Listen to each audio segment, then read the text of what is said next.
Good evening. Welcome to North West Tonight with Annabelle Tiffin. Our top story. Come on, England. The region gets ready for another late night and a World Cup quarter-final clash with Norway. Come on, England. I don't know. It gets you there, you know. Come on, England. The majority of England's expected starting 11 have strong links here in the northwest. Also tonight, passengers rail against more disruption on the trains. Northern says the heat is to blame for a major impact on services. Victory for a village. Conniston keeps its GP practice despite a struggle to find a replacement for its retiring doctor. And the hottest day of the week so far. But how long is this heat wave going to last? Join me at the end of the programme. I'll have all the answers.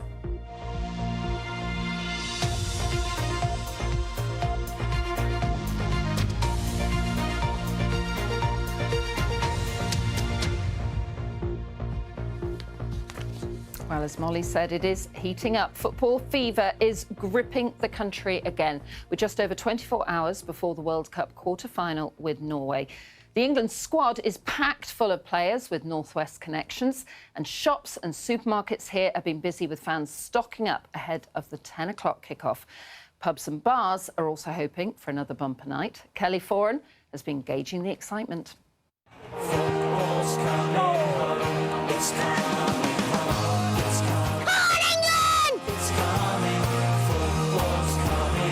We've heard that once and we're going to hear it plenty more. These children, check out their skills by the way, certainly have their favourites.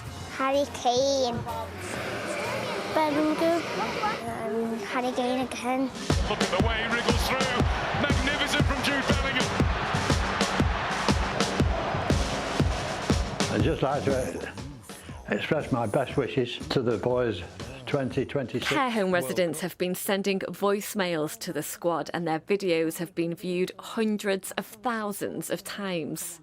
If you had one wish, what would it be? I'd love to go and watch England in the World Cup, bloody hell, who wouldn't? We're not creative enough, we're not positive enough. It's coming home. It's nice to meet the man of the moment. Am I? You're a big social media star. It's coming home. And they're getting ready here for another party. Come on, England. For the most recent match, we had a full house. They were all enjoying a pint and really, really excited for the game. And the flags are all ready to go. Come on, England. Bring that couple.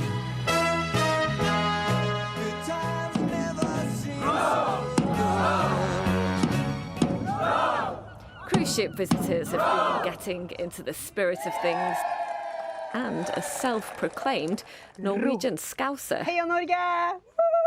It's nice that it's England that we're meeting now because no matter what happens now, a team that I like will go through. Anthony Gordon's former school, proud of one of their own. People think that they can also make it too. Well, not all kids are meant to sit behind a desk. It's just like dead strange that they came to our school and then now they're in the World Cup and playing for like a top team like Barcelona. It's such an inspiration for children that come to our school and witness, little old witness that we've got, you know, a World Cup quarter-finalist. And I think I know what you're thinking. We're talking World Cup, this is regional news, but where is the psychic animal? Over to you, Simo. Out to the players' tunnel. Down here, Simo. Where is she going? Is she going for England? She is! England to beat Norway! I've been reliably informed the result was nothing to do with the treats. Where's the World Cup at? Where's the World Cup at? Where's the World Cup at? And why not squeeze two dogs into this? Hacker has teamed up with Radio Manchester for their own World Cup song. Where's the World Cup at? I think we've had enough of that. We'll leave you, though, with a message to the boys from Lawrence. Bring it back, Solomon, and play well and look after yourselves because you need it. But football, it's a wonderful game. Kelly scoring BBC Northwest tonight. Some really avid fans there, aren't there? We will have more on the World Cup in a little bit, but we're going to stay talking about the heat because rail passengers across the northwest have faced major disruption today because of the weather. Northern trains have cancelled or reduced services on dozens of routes. They say the hot weather can affect engines and tracks. Andy Gill is at Piccadilly Station in Manchester for us tonight. Andy, how bad has it actually been? Well, Annabelle, Northern put out a list of 12 routes which were affected, either stopped altogether or reduced because of the heat. Some services not running at all today: Manchester Piccadilly to Alderley Edge, Southport to Oxford Road, Manchester Warrington Central to Liverpool Lime Street, Blackburn to Rochdale via Darwin. Other routes reduced in number to places like Buxton, Glossop and Marple. They're just examples. The disruption then centred here in Manchester, but the ripples spreading out across the northwest and into West Yorkshire too. We talked to some people here earlier whose trains had been cancelled to find out what they think. But being a Friday, more people travelling. This is a hub for airport connections. That's going to affect even more people. Don't think it's good enough. Definitely is a surprise to think that in such a developed country, you guys wouldn't be able to handle the weather. With rising heat, with climate change, I think there needs to be immediate kind of action to try and help the train companies navigate. So what is the train company Northern saying about why they've had to take this action? Well, Northern told us that although it's been hot everywhere today, the forecast was for it to be a little bit hotter here in Greater Manchester. The heat can affect the engines on the trains, it can affect the tracks, it can buckle them, it makes the carriages very hot. So they decided to take steps which, although there were fewer trains, the idea was that at least some trains would keep running. We are balancing the risk of either issues with trains or tracks, meaning trains are then stranded. So by running a reduced service, we minimise the risk of that happening, and it enables us to offer a more certain timetable to customers, accepting that it's not to the usual standard we like to deliver. Well, we also spoke to Avanti West Coast and Transpennine trains. They told us that their services were not affected by the heat. That didn't mean there weren't cancellations on those services for other reasons. And it's possible that Northern were more affected because they have older rolling stock. Now, Northern have told us that tomorrow they expect the temperatures to go back to what they were earlier in the week. And that means that they're hoping to run a full and normal timetable both tomorrow and on Sunday. The advice, though, whether it's Northern, Avanti, Transpennine, whoever, as always with rail travel, is check before you set off. Andy, thanks very much. The body of a man has been recovered from a reservoir in Stockport after a major search operation. Emergency services were called to Sykes Reservoir in Alexandra Park yesterday after reports that a man had got into difficulty in the water. It's understood he was in his 40s. Andy Burnham has the support of 80% of Labour MPs. That's 322, just one short before it's mathematically impossible for a rival to run against him. Voting closes a week today for leader of the Labour Party. The MP for Makerfield is expected to succeed the outgoing Prime Minister, Sir Keir Starmer. Now, the death of England's World Cup winner Nobby Stiles should be subject to an inquest, a coroner has heard. The former Manchester United player died with chronic traumatic encephalopathy, which has been associated with head traumas claimed to be from repeatedly heading a football. Two brothers have been jailed for life for killing a civil servant from St Helens during a series of homophobic attacks 42 years ago. 45-year-old Anthony Littler was murdered as he walked home from a tube station in North London in 1984. 60-year-old Anthony Stewart will serve at least 15 years. His brother Michael was given a minimum term of 10 years. One of the country's longest-serving councillors has died in Blackpool at the age of 86. Ivan Taylor served for 59 years and was recently councillor for Claremont Ward. He led Blackpool Council as it became a unitary authority. Now, still to come on North West Tonight. Why is this Lake District village breathing a collective sigh of relief?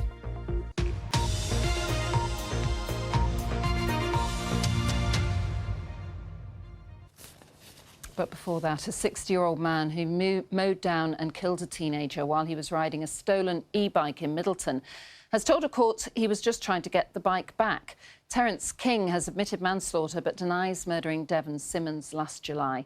Devon, who was 15, died at the scene.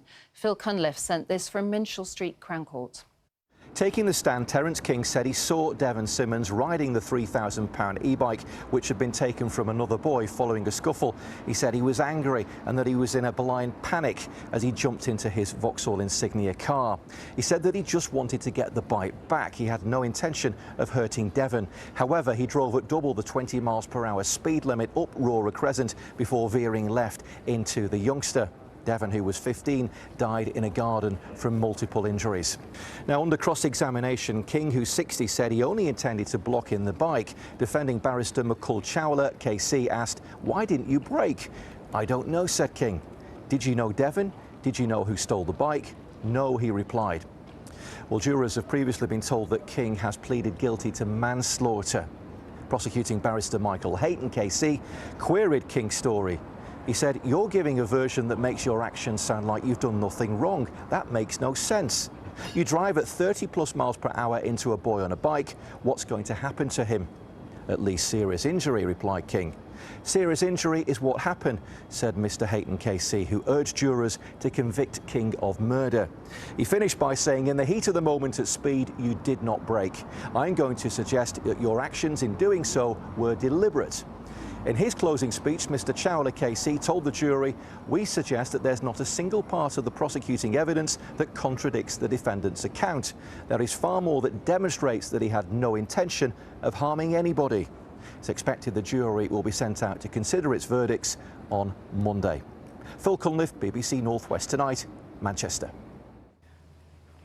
Now, Kiana Dawes took her own life after suffering from prolonged domestic abuse. Her partner was charged with manslaughter, but a court only convicted him of controlling and coercive behaviour. Now, campaigners say a new law is needed for when suicide follows domestic abuse. A powerful exhibition in Blackpool will feature 150 pairs of shoes to represent lives lost to the issue. And it comes after the Lancashire Police and Crime Commissioner called for a change in legislation. Eunice Muller reports. Kiana Dawes was described by her family as a rare gem, kind and loved. But she took her own life. In a note she left, she claimed her partner had murdered her because of the physical and emotional harm he had inflicted, and is currently in prison for coercive and controlling behaviour and assault. Every pair of shoes here represents a life lost to domestic abuse-related suicide. Over the past year, 150 women have felt they had no other option. I can't imagine what they must be going through, and it might be that they're failed by the courts, they're failed by the Crown Prosecution Service, that maybe things have not happened as quickly as they thought, and they perhaps thought they've got no other alternative than to end their life. Ryan Wellings was charged with manslaughter, but cleared of that by a jury. The Lancashire Police Crime Commissioner, Clive Gronshaw, wants legislation which he feels is complex changed. I do feel in Kiana's case that actually it should have been a manslaughter case. Clearly there is a gap and we need to close the gap. And so education, clarity on what the law is at the moment is important, but also ultimately I do think we need that link that's established. Jessica Laverack was found dead in her home in 2018 after suffering domestic abuse. At her inquest in a landmark finding, the coroner urged the government to recognise the link between domestic abuse and suicide. It seems quite small now, but at the time it was massive to actually get somebody to see that link between domestic abuse and suicide. I strongly support this. We have to criminalise it. We have to stop it. They're not invisible people. They are all our loved ones and we deserve justice for them. Kiana's mum Angela says her daughter wanted change for other victims and believes a new law will help secure justice for others. We can empower people to live their lives free from abuse, and I feel that people then see others coming forward and they feel like I can speak up too, and I can have a voice and I can get some support.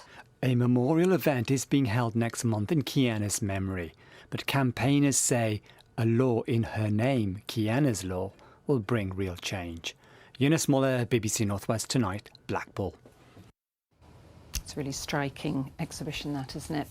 Right, let's get some more stories from the Northwest. And our political reporter, Claire Hamilton, has been breaking down what Birkenhead's bid to be Town of Culture could actually mean for the area. It was the only town in the Northwest to be nominated for the award yesterday. Should England be scared of Erling Haaland? Well, Manchester City fans have been giving their views ahead of the World Cup tie against Norway. We'll have more on that in the programme in a little while. Meanwhile, supporters of assisted dying on the Isle of Man say that they're confident that legislation will now be passed. It comes after Jersey became the first place in the British Isles to legalise it. And the Appleby Carnival is returning to the town on Saturday. After 7 years, there'll be a parade and live music, but organisers say they need more volunteers to help out. Find out more about those stories and others, bbc.co.uk/local news or on the BBC News app. Now, cast your minds back to the spring and the community in Conniston producing a social media video from the Cumbrian village to attract a new GP. After their doctor retired, locals feared they might have to travel further afield to be seen. But now they will have a new service 3 days a week, which will also offer some home visits. Phil Chapman went to see the staff setting up the new service. Welcome to Conniston, our beautiful village in the English Lake District. The community selling the charms of Conniston early last year in the hope that a much-needed village GP might come forward after Dr Katerina Frey retired. Good morning, Conniston Surgery, Andy speaking. How can I help? Well, now the service has been saved and staff from the Central Lakes Medical Group are already on hand to speak to relieved patients. It's a rural practice, so if the surgery was to have completely closed, patients would be having to travel quite a way to get, Ambleside and Hawkshead are close by, but other surgeries locally as well. And it is really nice that the surgery is still within the community. And I guess there are benefits as well. So with being a slightly larger medical practice, we do have the likes of specialist long-term condition nurses, health and wellbeing coaches, long-term condition care coordinators, a variety of other roles, and like GPs with special interests who can advise patients where maybe before there wasn't that service available to them. Obviously it's very rural, and so that brings its own issues, especially for elderly folk who can't travel. So we are putting in a bit of home visiting as well, so that we can accommodate that. Obviously we haven't got a GP or an AMP here the whole time. So it's 3 days, 2 days GP and 1 day advanced nurse practitioner, which is what I am. In the days that we're not here, we'll have a visiting service, or folk can go to Ambleside or Hawkshead. And people living nearby in Conniston are relieved the service continues. It's a big part of the village to have a GP in your village.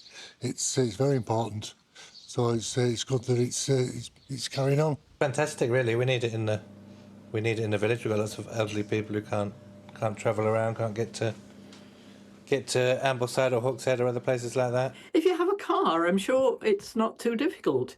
But if you don't have a car and you're elderly, I'm sure it's been very hard and worrying. I'm actually delighted that GP is opening again. Phil Chapman, BBC Northwest Tonight, in Conniston. Oh, the power of social media. Right, we're going to move on to sport now, and guess what we're going to talk about? Tomorrow's World Cup quarter-final, I think. Oh, yes, there we are. And you're joined by a couple of friends, Ian. Drums, yeah. Yeah, do we think they're going to play some sort of major part in this battle between England and Norway? I don't think you need to be a Nostradamus to predict that, Annabelle. Of course, this is probably Norway's greatest ever team, this, I've got to say, but they're in with a shot for sure.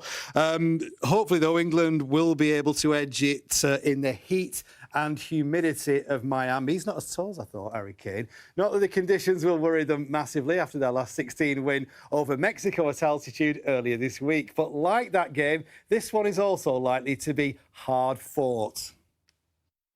It's two! For one night, the nation went without sleep, but as our cameras captured, nobody cared. So it's on to a quarter-final with Norway, where one familiar face in particular stands in England's way. Manchester City and Norway. For Norway to be so, it's super special. Is all the pressure on England, do you think, because they are seen as favourites? Can you take advantage of that? Yeah, definitely. In the group stages, You had one particular moment in the first half where they broke away and they got the cross in, and Haaland got to the end of it. That defenders, although both defenders of all the defenders would know Haaland or have played against him, is that he sometimes sucks the defenders into a false sense of security. Really fast when he gets that ball, you've got no chance of getting it off him. I will try and put 5 defenders at the back and try and work from there, really, because he's a big boy. He sure is, but England have got big lads up to the internet. He's 6'4". They've got great players all around the pitch who can cause a lot of danger. They've showed that this tournament, obviously getting to the quarter-final. Yeah, of course, if we can keep him quiet, it'll be a huge factor. In central defence, O'Reilly's City teammate Mark Gahey will try to contain Haaland if he overcomes a hamstring injury. Should he miss out, former City man John Stones could start instead. Has got hit. Sub tomorrow as his country look for a win over England to rival this one. Sir Winston Churchill, Clement Attlee, Henry Cooper, Lady Diana, Maggie Thatcher, can you hear me?